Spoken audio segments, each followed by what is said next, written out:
Hello everyone and welcome back to Football Manager 2017 in our European Journeyman series. Now, in yesterday's episode I hinted that maybe this series was coming to an end, but having looked through the comments on the videos for the past 3 or 4 days where I've been talking about what I'm going to do next with this series, it seemed like the majority of people, almost everybody wanted me to manage in the Premier League next, but the majority of people wanted me to do it within the context of this series. And having thought about it, I think it would be a nicer way to round things out. Plus it means that you're starting with almost empty knowledge, because you're going to have to deal with regens rather than established players, so it'll be more of a challenge in that way, but it'll also allow us just to finish off the major European leagues, having done Germany, France, Italy, Portugal and Spain as well. Putting out England will make sure that we completely cover all of the major leagues in Europe. So we're going to look today for a new club to take over in the Premier League. But before we do that, we need to resign as manager of Bayer Leverkusen, which after a fun 3 seasons we are now doing. The game can't even handle it. It's giving me the spinning wheel of death because it's so inconceivable that I would resign as manager of Leverkusen, but there we go. If it ever does load, there we go. There must have been so much information trying to be processed there by the game, but I have now resigned as manager of Bayer Leverkusen. You can see the favourites to take over: the Real Madrid boss, the Marseille boss and the Man City boss. That is how much work we have done building up Bayer Leverkusen, that the biggest teams in the world, such as Real Madrid, their managers are actually looking to take over from us. Now, if we have a look at the job centre and see what jobs are currently available, there's not actually any in the Premier League except for maybe Brighton, which actually is not a bad idea. I wouldn't mind taking over at Brighton. They finished 18th in the Premier League, which I think means they've just been relegated. But that might actually be more interesting. I'm quite tempted by that. Brighton would be quite a fun club to take over. We'd have a season in the Championship to build them up, and then hopefully have a good challenge at the title, which I think would be very, very interesting. It'd be similar to what we did with Newcastle in the Newcastle series, which was my first series in FM17. And we built them up into Premier League champions from the Championship, but that was a bit easier than it would be with Brighton. West Ham and QPR also going down. I'm just looking at the other Premier League teams here. I don't really want to jump into an established team. I don't want to jump in with the likes of Man United or Man City. I think that would be a bit too easy. Same maybe with Liverpool and Arsenal. I think the bigger clubs are easier to do the job with. I wouldn't mind mid-table or lower and trying to build those teams up, because I think managing the Premier League, I don't just want instant success, because I've won that competition probably 100 times over the last 10 years. So what I'd like to do is really build a team up, and I think Brighton are the team jumping out to me here. I know the teams maybe Aston Villa, Nottingham Forest, who are in the Premier League next season, but I think starting out in the Championship would allow me to completely build up my own squad and bring in my own players. So I might well go for the Brighton job, but I think what we're going to do is just go forward, and I will let you know when I have a job interview with someone. I applied for the Brighton job, and they've actually come and approached me for the position, and I think I'm actually quite excited at taking over Brighton. It's going to be an interesting job, to say the least. They spent most of their time bouncing in and out of the Championship and Premier League. They did finish 9th the season before getting relegated, and while it says that they're a rich club, the transfer budget is being set at only about £9 million, but I think they've got quite a big squad, or hopefully they've got a big squad anyway. They have got quite a big squad, which will be able to just sort of rifle through and maybe shift on quite a few players who are currently rated around £7 or £8 million, and that will bring in a bit of money that we can then look about strengthening the team. But I'm looking forward to having a bit of a tighter budget and really trying to make the most of youth prospects and regens coming through. And I think spending about 5 seasons at a club on a long-term project to try and win the title would be a really, really exciting thing to do. So I think I'm going to accept the job at Brighton and become their new manager in the Premier League. I'm not going to bother negotiating the contract. I'm just going to accept the job.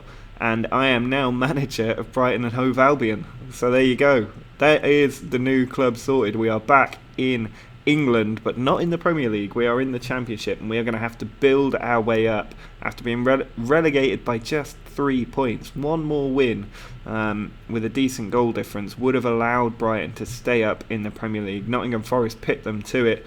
But we've got a job on our hands now. We need to rebuild the team ready for the Premier League, make sure we get through the Championship, which could have some decent teams in there actually. But they were knocked out of the FA Cup in the third round, the EFL Cup in the third round as well. And if we do drop down to the Championship and have a look at the league table, which is a bugger to get to, you can see Wolves won the Championship last time, Brentford went up, Norwich went up, Everton are down here as well, Swansea down here, West Brom down here, a few Premier League teams, Hull as well. So a lot of difficult teams in there that we're going to have to compete against. But I think that I can do it. I think this is going to be a very interesting challenge. And looking at the squad, I think there's a lot of work to be done here as well. If we sort them by going over their potential, there's a few players with decent potential in here which we can hopefully use. I'm going to need to get a new assistant manager in with better judging ability and potential, but hopefully that won't be too difficult. And because I've got such a high reputation in the game now, it shouldn't be that hard for me to attract higher quality players, but that could become a bit of a shock for me if it does become quite difficult. But I think that everything I need is there for the team to really grow and develop into a strong squad, and I think with our tactic that we've been using recently, we really can make a difference. So yeah, what I'm going to do now is I'm going to overhaul the squad. We're going to go through pre-season, and then ahead of our first game of the new year, I will join you then and we'll play that game, go through the new squad that I've built up, and then hopefully get an idea of how we're going to do over the next year. Well, we are now the other side of pre-season, ahead of our first match in the Championship. It's at home against Fulham. We've gone from two-time Champions League winners retaining the Champions League with Bayer Leverkusen to managing Brighton in the Championship in the space of about 3 months. That is quite a big change of pace, and it's actually left me a little bit confused about what standard of player I should really be bringing into the Championship. I've gone on a massive squad overhaul, but I have no idea if it's going to work out. The good news is that in pre-season I stacked up a few matches against teams that I thought were about Championship level. Hearts, Stoke and Rangers. Hearts maybe a little bit questionable, but we did beat Stoke, and that was a very good result for us to get. And we won every single match without conceding a goal, so that fills me with some confidence. But the game against Fulham will be the real test of how we can do. Now, there's been a lot of transfers to talk about. You can see we've raised £53 million from selling players, and we spent £22.5 million as well. A lot of this is because most of our players wanted to leave. They were Premier League level, they didn't want to be here, and a lot of them had silly release clauses as well, so we've lost money on quite a few players. Stephen Mills has gone, didn't mind him leaving. He was a striker. Club made quite a big profit on him, and he had seasons in the Championship where he got a lot of goals, but he was never going to fit into our team. Emmanuel Tete has gone, the 28-year-old right midfielder. He was never really going to get in the team either because of the tactic we like to play. We lost our best defender, but he was 32 years old, so it wasn't the end of the world. A lot of these players on wage bills that I wouldn't really accept anyway. Adamola Lukman gone as well, left winger, not needed. Hodgkinson gone, another striker.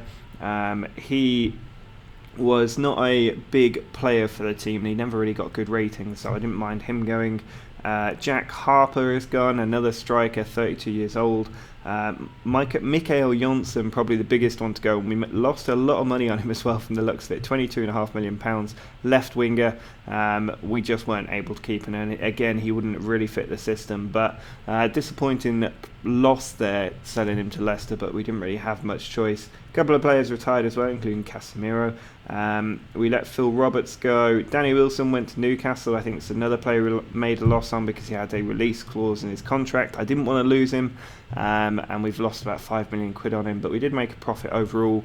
I feel like he could have been a good player for us, but he's gone as well. We lost our keeper, another one with a release clause. He was a very good player, but we did make a profit on him as well. He had one season with us in the Premier League. but he's now left too. And Paul Page, the final player to go, a defensive midfielder, not really fitting our system, but a very, very good player. I think he would have done a good job in central midfield, but a huge profit turned on him as well.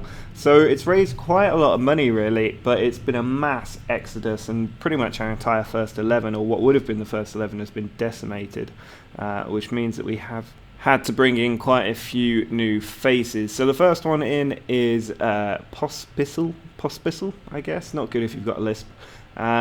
He's a good attacking midfield centre, valued at £6 million. We managed to get him in for just 2.3 from Norwich, where in the Championship last season he wasn't too bad. He's never had a brilliant season, except for maybe at the start in the Czech Republic. But I'm hoping that he'll be able to do the job for us. He doesn't look like a bad player at all. Not our best attacking midfield centre, but should be a good rotation player, given we need 3 of them. Henry Omego has come in on a free transfer. He was a very good signing. He's our replacement for Paul Knowles, the goalkeeper, valued at £7 million, in from West Ham. We did well to fight off other clubs for him, because he did play for West Ham in the Premier League as their first choice keeper for quite some time.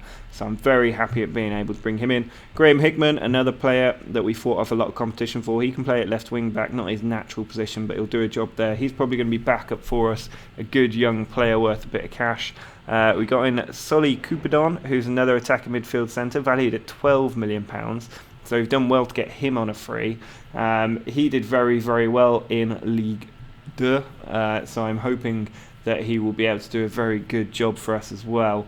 Spent a lot of time in Ligue 1 as well, the National C League. He's bounced around a bit, it's a bit of a journeyman, but I think that he could do very good stuff for us. We've had to pay quite a bit of cash for him as well in the add-ons for player and agent, so there's a lot of competition for him. You can see why when he's valued at £12 million, and he's had 47 caps for the Seychelles too. So another player in that attacking midfield area is Frias. He is a very good youth prospect.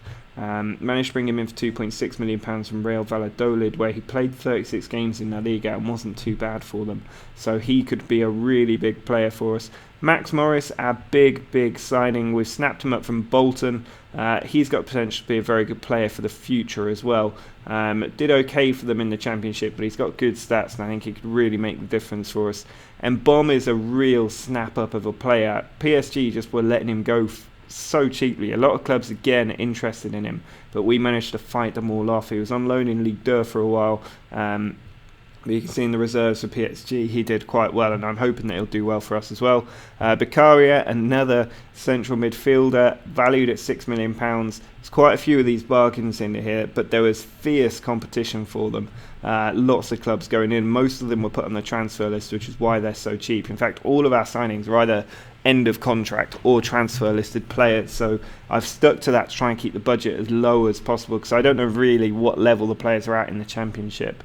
But he's not done brilliantly in his past. He's a bit of a journeyman player, going out on loan a lot from Roma, but I think for us, hopefully we can do okay. Eduardo has come in. He's our replacement right wing back, and natural in that position, only 19 years old. Hopefully he'll be up to the task. And then left wing back, another player we've brought in as immediate solution from Brighton for nearly £5 million. From Norwich for nearly £5 million. Another player who's kind of been around a lot, but has always played and always done okay. So I'm hoping he'll have his first 7.0 rated season this year. So those are the new players to come in. You might want to pause the screen and look at their stats in more detail for a bit more information.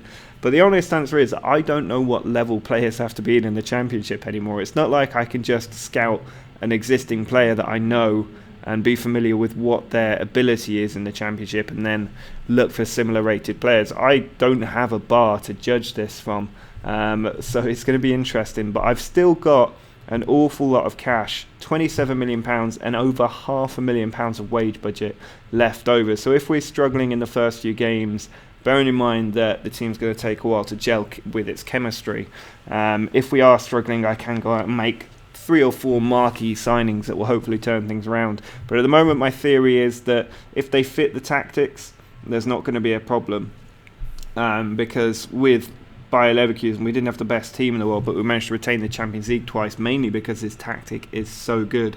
So I'm trusting the tactic to do the job for us in the Championship this season. But like I said, we've got a lot of cash to burn, really, if we do need to bring in some very, very good players. We've got about 20... We could spend up to sort of 50 million quid if we needed to. So yeah, I think we're in a good position. We set the base, we can improve if we need to, but the big test is this match against Fulham. For this game, the team that I've decided to put out there, we're going to have Frias up top with Mbom and Pospisil.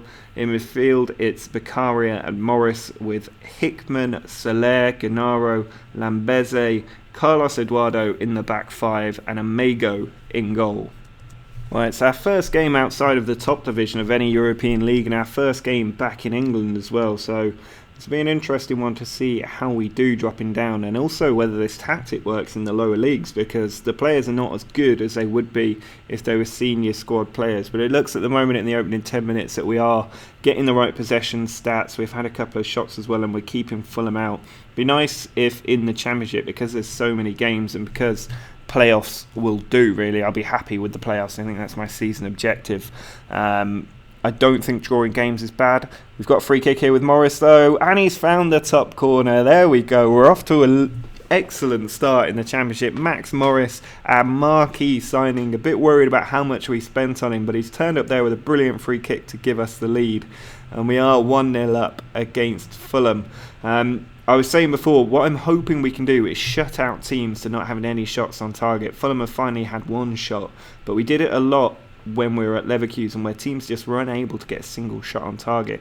Now, the big weakness in the team at the moment is our central defenders. We haven't really brought in any good players at central defence, and it's something I am going to look to fix over the coming weeks. Here's a free kick for Hubbard towards the back stick. It's headed away, and Frias is there with the ball. He sends it back to Soler. He puts it over to Mbom. Now Pospisil over the top, looking for Carlos Eduardo, who's got to it, hanging on to the ball. Pulls it all the way back to Morris. Now Beccaria to Frias, round the corner for Hickman, and it's just pushed over by the keeper.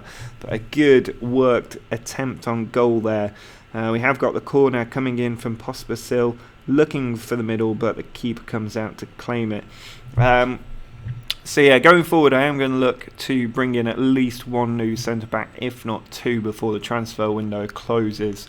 It's not the end of the world if we can't bring somebody in, but I think it would be a huge weakness in the squad that we do need to address. But heading into half-time, we are currently on for a clean sheet with a 1-0 lead in the bag. We are dominating possession, we're creating chances, and that's the main thing for me. It's going to take a while for this team to gel.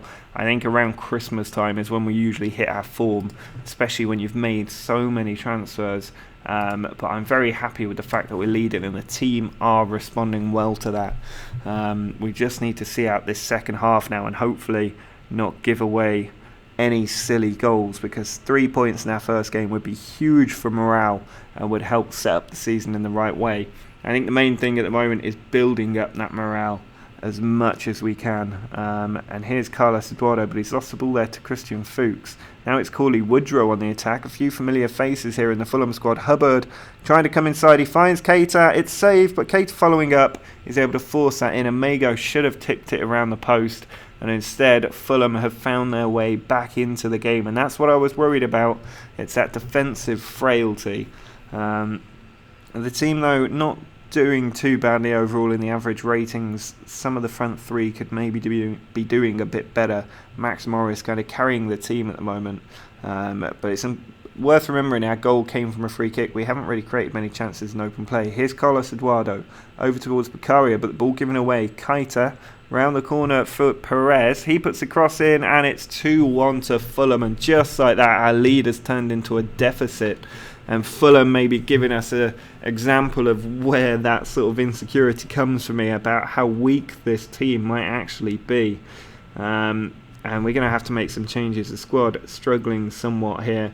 Coupenon can maybe come on for Frias. Who's having a bad game? It's defenders having a bad game, just as you would expect. So Pass can come on there. We have to sign some centre-backs. There is no doubt about that. I think if we just leave it at 2 for now.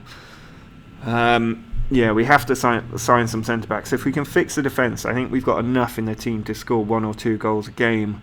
But we've got to keep the clean sheets, and I don't think the defence is capable of doing that at the moment.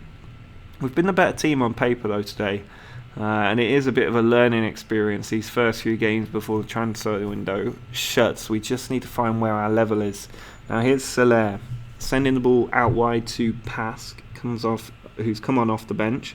Gennaro back to Pask again. Now Popsil. It's going to take me a while to know these names. Hickman coming inside. He's still got the ball.